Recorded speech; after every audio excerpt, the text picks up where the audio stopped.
Do you ever hear yourself saying you don't have time? I think most of us could say that's definitely almost an affirmation that we say daily. You know, I don't have time for this or that, or I just don't have time. And as I'm pointing out here in this, in the writing above, we have all the time there is. If you've got your feet on this side of the earth, then you've got a pulse and you've got time. But it's more about what are you doing with your time? You know, and we hear lots of articles, read lots of books about time management. And it wasn't until recently that I realised we can't manage time. We can manage our tasks and what we do.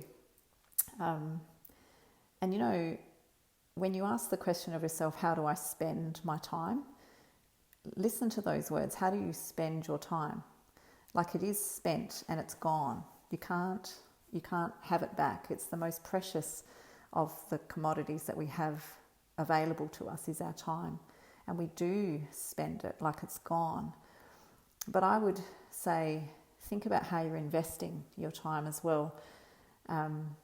It's interesting because every hour that goes by, I like to think about what am I heading towards? If you really knew that you only had a very limited time here, now all of us do have a limited time, but we just don't know how long it is. If you knew you only had a limited time, what would you really start heading towards? What would you really start investing your time in?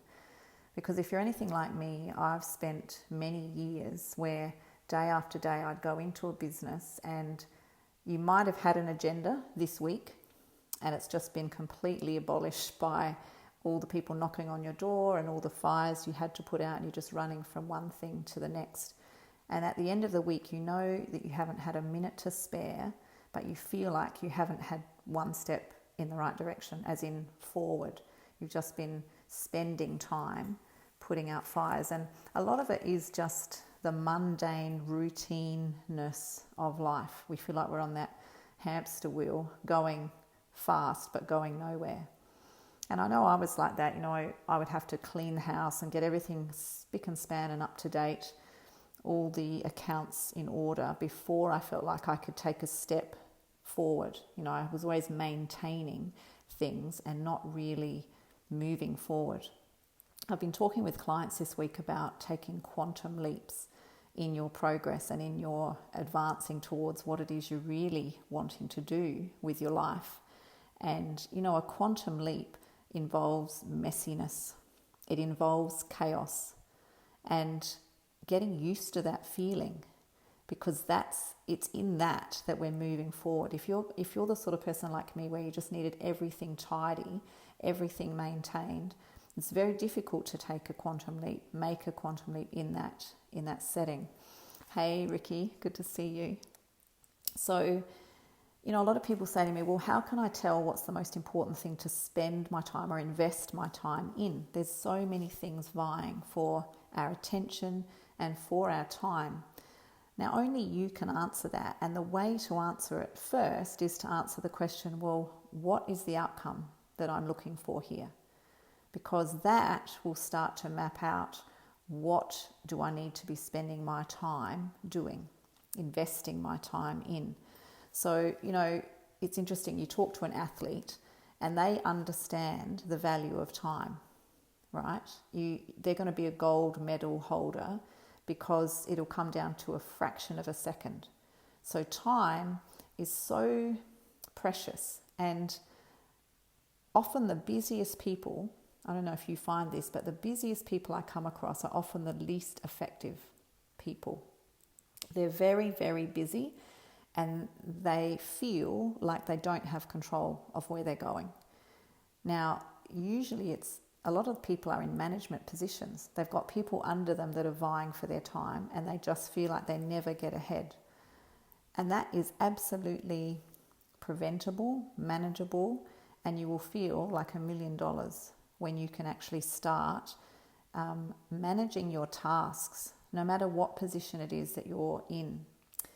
So one of the first things I want you to do, if this is you, if this is really resonating with you, is one, decide what's the outcome that you want. Now, it might not be work related. It might be that you really want to achieve something outside of work. a hobby. You might want to paint, you might want to write a book, you might want to travel, do something for a charity, whatever it is that you're thinking, if my number was up and it was time for me to go, I really wanted to achieve that. So now is the time to start thinking about that. And that's where it starts. I want you to start thinking about what you're here to do, because, I remember very vividly a Friday night where I said goodbye to the man I was married to. He was about to go in for his 3rd open heart surgery. And I remember looking him in the eye. Neither of us wanted to say, this is it. But we said to each other, I'll see you on the other side. And then I turned around and I walked out of that hospital room, and I remember the heaviness I felt of just thinking, this is it. I really knew this was it. Now, for my husband, he didn't have any more time to do anything else. This was it for him. And I wondered what was going through his mind. I remember saying to my dad when he had a diagnosis of a terminal illness, what haven't you done? What do you want to do? We've got, as long as we've got, let's get into it. So what is it for you? Don't wait until you've had a death sentence, or some people don't even get a warning. So what is it that you really want to do? And, without being all grim about it, the fact is it's going to come to all of us. So it's now to get on and do what it is you're here to do. We're trading our life every day for what we do, for what we use our time doing. So decide what it is you want. And sure, you might have to go to work 5 days a week or 6 days a week, but there are so many other hours that you have in your day and in your life that, if used deliberately and planned carefully, you can achieve so much.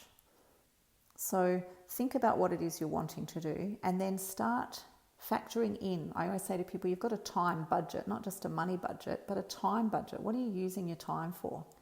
And start factoring in those things that you really want to do. And even in your work day, there are ways that you can absolutely ensure that you get the time you need to do what it is that you want to be doing. I don't care what your position is. It's absolutely guaranteed you can do that.